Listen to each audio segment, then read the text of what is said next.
कहानी की शुरुआत में गैरीबॉन्ग डिस्ट्रिक्ट की मार्केट में दो आदमी झगड़ा कर रहे होते हैं। लड़ाई ना जाने कब तूतू मैमे से चाकू छुरे पर पहुंच गई। पुलिस वालों को कुछ समझ नहीं आया कि उन्हें क्या करना है।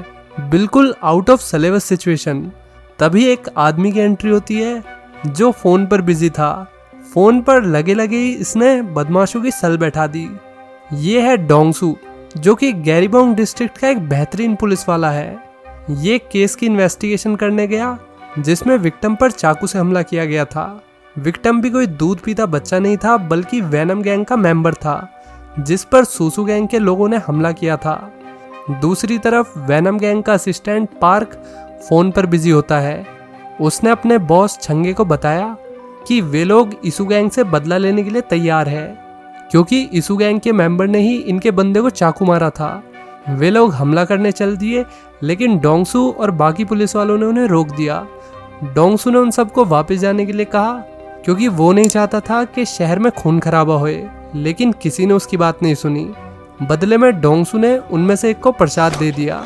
इससे पहले मैटर बड़ा होता, वेनम गैंग का बॉस वहां पर आ गया और फिर उसने डोंगसू से बात करी। इसके बाद डोंगसू इसू गैंग के बंदे को पकड़ने पहुंच गया जिसने वेनम गैंग के लड़के को चाकू मारा था। उन्होंने पुलिस वाले को धमकाने की कोशिश करी, जिसका प्रसाद उनमें से एक को मिल गया। जिसको वो पकड़ने आए थे वो भागने लगा। उसने डोंगसू को बहुत भगाया। मुजरिम इनडायरेक्टली डोंगसू का भलाई कर रहा था। खैर डोंगसू ने उसे पकड़ लिया। मुजरिम उसे चाकू दिखाने लगा तो डोंगसू ने उसे बड़े प्यार से चाकू देने के लिए कहा, लेकिन वो नहीं माना। तो फिर डोंगसू ने इसे तारे जमीन पे दिखा दिए।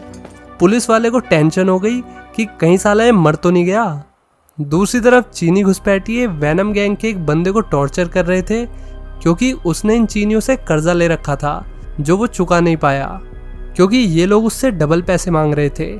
इन चीनियों का बॉस जेजुन होता है। जेजुन ने वेनम गैंग के बंदे के कहने पर उसे एक डील दी।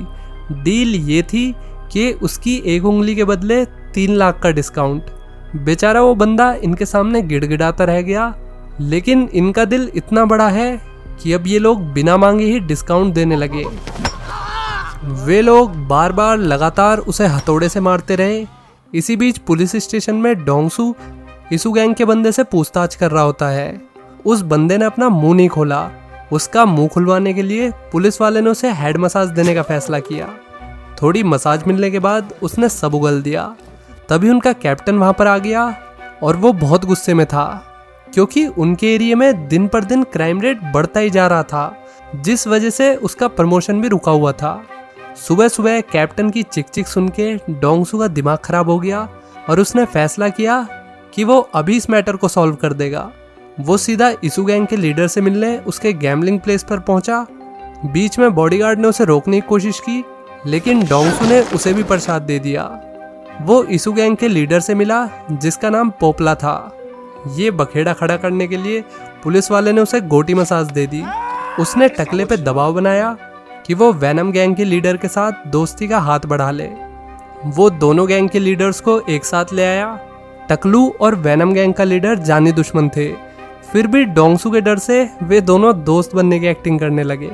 पुलिस वाले ने कैप्टन को दिखाने के लिए उनकी साथ में एक फोटो भी ले ली।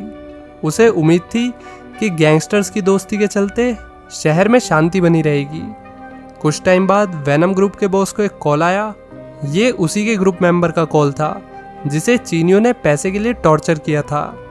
अब उसका बॉस छंगा वहां पे आ गया।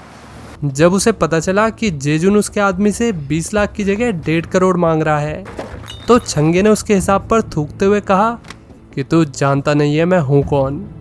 ज़्यादा कैजुअल होना छंगे को भारी पड़ गया, क्योंकि जेजुन इंसान के भेष में शैतान था। उसने छंगे की गैंग के सामने ही उसका गैंग बैंग कर दिया और फिर जिसने उससे उधार लिया था उसे भी मार डाला। अब पैसे देने की जिम्मेदारी वेनम गैंग के असिस्टेंट पार्क की थी और आज रात से जेजुन वेनम गैंग का नया बॉस बन गया। इधर डोंगसू कोरो के बार में जाता है। वहाँ के ऑनर ने उसका अच्छे से स्वागत किया। उसने और उसकी सबसे खास लड़की ने डोंगसू के साथ मक्खनबाजी करनी शुरू कर दी, क्योंकि उन्हें डर था कि कहीं पुलिस वाले इस जगह को बंद ना करा दे, इसलिए वे डोंगसू की बढ़िया सेवा करते थे। इसी बीच जेजुन और उसके चेले भी यहाँ पर आ गए। इधर लड़कियों ने ऑन ड्यूटी डोंगसू को दबा के दारू पिलाई और पट्टे ने पी भी ली। बाद में एक लड़की ने उसे उठाया। नशे की हालत में उसे बिल्कुल भी होश नहीं था। तभी लड़की ने उसे बताया कि बाहर पुलिस आई है। ये सुनते ही डोंगसू का सारा नशा उतर गया। उसके पास 14 मिस कॉल आ रखी थी। वो बाहर निकला और तभी उसका जूनियर वहां पर आ गया। डोंगसू उल्टा उसे ही धमकाने लगा कि तुम इतनी देर से कहाँ थे। भाई साहब, ये अल्ट्रा लेवल टोपीबाज आदमी है। फिर उन्होंने क्राइम सीन देखा। रूम की हालत खराब थी, सब कुछ बिखरा पड़ा था और दीवारों पर खून के छींटे लगे थे। होटल स्टाफ ने बताया कि वो काउंटर पर थी जब एक लड़की चिल्लाते हुए उसके पास आई। वे लोग 3 थे और लड़कियों के साथ बदतमीजी कर रहे थे। जब उसने उन्हें रोकने की कोशिश की तो वे उसके साथ भी बदतमीजी करने लगे। होटल के मैनेजर ने उसे सबक सिखाने के लिए उसे गाली दी और उस पर हाथ भी उठाया। जेजुन ने अपने बंदे को शांत रहने के लिए कहा और फिर मैनेजर से उठ के माफ़ी मांगी, लेकिन मैनेजर उसे भी गाली देने लगा और फिर जेजुन ने गुस्से में आकर उसका सर फोड़ दिया और उसके साथियों ने उसके हाथ काट दिए। बार का मालिक बहुत गुस्से में था और वो उन्हें जल्द से जल्द पकड़ना चाहता था जिन्होंने उसके मैनेजर का हाथ काट दिया। इसी बीच पुलिस वाले जेजुन और उसके चेलों की तलाश में सीसीटीवी फुटेज खंगालने लगे। एक फुटेज में तो डोंगसू नजर आ रहा था। ये देखकर उसका बॉस उसे सुनाने लगा कि कुछ तो शर्म करो यार, तुम यहाँ पे सीनियर हो फिर भी हरकतें देखो अपनी। लेकिन डोंगसू इसी बात पर अड़ा रहा कि वो मैं नहीं हूँ, उसने बस मेरे जैसे कपड़े पहन रखे हैं। शायद उसने भी सेम दुकान से खरीदे होंगे। उन्हें सीसीटीवी फुटेज में जेजुन दिख गया, मगर फुटेज बहुत ब्लर थी तो वे लोग उसका चेहरा नहीं देख पाए। अगले दिन जेजुन ने फैसला किया कि वो सबसे पहले इसू गैंग के गैम्बलिंग प्लेस पर कब्जा करेगा। वो और उसके आदमी वहां पर पहुंच गए। इसू गैंग का लीडर पोपला भी अपने चेलों के साथ वहां पर आ गया। वो जेजुन से मिला। जेजुन के तेवर देखकर टकले को थोड़ा डर लगने लगा। बाहर टकले के सारे आदमी पिटा गए थे। जेजुन ने टकले को चेतावनी देते हुए कहा कि मौत तुम्हारे चक्कर काट रही है। टकले के पास और कोई चारा नहीं था। उसने इस जगह का कंट्रोल जेजुन के हाथ में दे दिया। इसी बीच पुलिस वालों को वैनम गैंग के लीडर यानी कि छंगे की बॉडी मिल गई और कुछ सोर्सेज से उसे पता चला कि कोरो के बार में हमला करने वाले लोग और वैनम गैंग के लीडर को मारने वाले लोग एक ही है। अगले दिन डोंगसू और उसके साथी डिनर कर रहे थे। तभी डोंगसू की नज़र पास में बैठे चीनियों पर पड़ी। उसे शक हो गया कि यही जेजुन और उसके साथी है। उसने बिना जल्दबाजी करे उसे पकड़ने का प्लान बनाया। जेजुन को भी भनक लग गई और वो अपनी सीट से उठकर बाथरूम की तरफ बढ़ने लगा। डोंगसू ने अपने जूनियर को उसके पीछे भेजा और दूसरे बंदे को गेट बंद करने के लिए कहा। वो इन चीनियों को दबोचने वाला था। तभी अंदर से जेजुन आया। उसने पुलिस वाले को बुरी तरह जख्मी कर दिया था और अफरा तफरी में वे तीनों वहां से भागने में कामयाब हुए। उसी रात कोरो के बार के ओनर ने वैनम गैंग के असिस्टेंट को उठवा लिया क्योंकि वो जेजुन के लिए काम कर रहा था। जेजुन का पता निकलवाने के लिए उसे खूब टॉर्चर किया गया। फिर पार्क जेजुन को फंसवाने के लिए तैयार हो गया क्योंकि वो भी उससे परेशान था। उसी रात डोंगसू रेस्टोरेंट में अकेला बैठा हुआ था। वहाँ पर काम करने वाले लड़के ने उसके हाथ का जख्म देखा और फिर उस पर दवाई भी लगाई। डोंगसू को उसका यूँ केयर करना अच्छा लगा क्योंकि उसकी केयर करने वाला तो कोई था ही नहीं। अगले सीन में इसू गैंग के लड़के जेजुन के गैम्बलिंग प्लेस पर हमला कर देते हैं क्योंकि जेजुन ने वो प्लेस इसू गैंग से हथियाया था। उन्होंने बहुत ही चालाकी से जेजुन के चेलों को भी फंसा लिया, लेकिन तभी पुलिस वहां पर आ गई। थोड़ा हाथ पैर चलाने के बाद उन दोनों में से एक पकड़ा गया। ससुराल में अच्छी खातिरदारी के बाद भी उसने अपना मुंह नहीं खोला। दूसरी तरफ जेजुन इसू गैंग से बदला लेना चाहता था, इसलिए उसने अपना बंदा भेजा जो इसू गैंग के बॉस की वेडिंग एनिवर्सरी में गिफ्ट लेके पहुंच गया। उसने फायर एक्सटिंग्विशर से वहां पर सारी लेडीज़ का मेकअप खराब कर दिया। इसी धुएं में जब सब लोग बाहर की तरफ भाग रहे थे तो वहाँ एक बंदा अंदर आ रहा होता है। ये जेजुन था जो टकले से बदला लेने आया था। वो टकले के आदमी को मार के उसकी तरफ बढ़ा। उम्र के लिहाज से टकले ने काफ़ी डिफेंस किया, लेकिन अंत में मारा गया। इतना बड़ा काम करने के बाद जेजुन का नाम हो गया अब उसे एक बड़े बिजनेसमैन से 2 करोड़ की डील मिलती है। उसे बिजनेसमैन के कॉम्पिटिटर का गेम बजाना था और वो कॉम्पिटिटर और कोई नहीं बल्कि कोरो के बार का ओनर ही है, जो कि खुद जेजुन को मारना चाहता था। डील की बाकी बातें एक रेस्टोरेंट में होती है, जहां पर अचानक कोरो के बार वाले आ गए। वेनम गैंग का असिस्टेंट बाहर से ही देख रहा था, क्योंकि ये जाल तो उसने ही बिछवाया था। तभी जेजुन कांच तोड़ के कूद गया। वो कार में बैठ के वहां से भागने लगा। तभी असिस्टेंट ने उस पर हमला कर दिया। अपने जख्मी साथी की मदद से जेजुन ने असिस्टेंट का गेम बजा दिया। डोंगसू और बाकी लोग अभी भी जेजुन के बारे में जानकारी जुटाने में लगे हुए थे। गैंगस्टर्स के बढ़ते प्रकोप को देखते हुए डोंगसू ने आम जनता से मदद मांगी। शुरू में तो उन्होंने मना कर दिया, लेकिन जब रेस्टोरेंट वाले बच्चे ने मोटिवेशनल स्पीच दी तो सब लोग मान गए। आम लोगों को गैंगस्टर्स की फोटो क्लिक करके पुलिस को इन्फॉर्म करना था, ताकि पुलिस एक साथ गैंगस्टर्स के एक बड़े ग्रुप को पकड़ सके। लेकिन चीज़ें और ख़राब होने लगी जैसे ही जेजुन के चेले को सज़ा के लिए चाइना भेजा जाने लगा, क्योंकि वही एकलौता था जो उन्हें जेजुन के बारे में कुछ बता सकता था। रास्ते में पुलिस वाले की पॉकेट से ड्रग्स का एक पैकेट गिरा, जिसने टकले का ध्यान खींच लिया।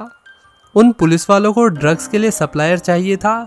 टकले ने बोला कि इस काम में तो मेरी एक्सपर्टीज़ है। इस गैरकानूनी काम को अंजाम देने के लिए पुलिस वालों ने उसे छोड़ दिया। लेकिन तभी हमें पता चलता है कि ये सब तो डोंगसू का प्लान था जेजुन तक पहुंचने के लिए। टकले ने ये सब अपने बॉस को बताया। शुरू में तो जेजुन को टकले की बात पर यकीन नहीं हुआ। उसे लगा कि ये उन्हें फंसाने की कोई चाल है। लेकिन जब उसने ड्रग्स का सैंपल देखा तो वो टकले की बात मान गया। अगले दिन जेजुन के चेले ने चाइनीज़ पुलिस को फ़ोन करके मीटिंग की लोकेशन पूछी। इसके बाद वो बताई हुई लोकेशन पर पहुंच गया।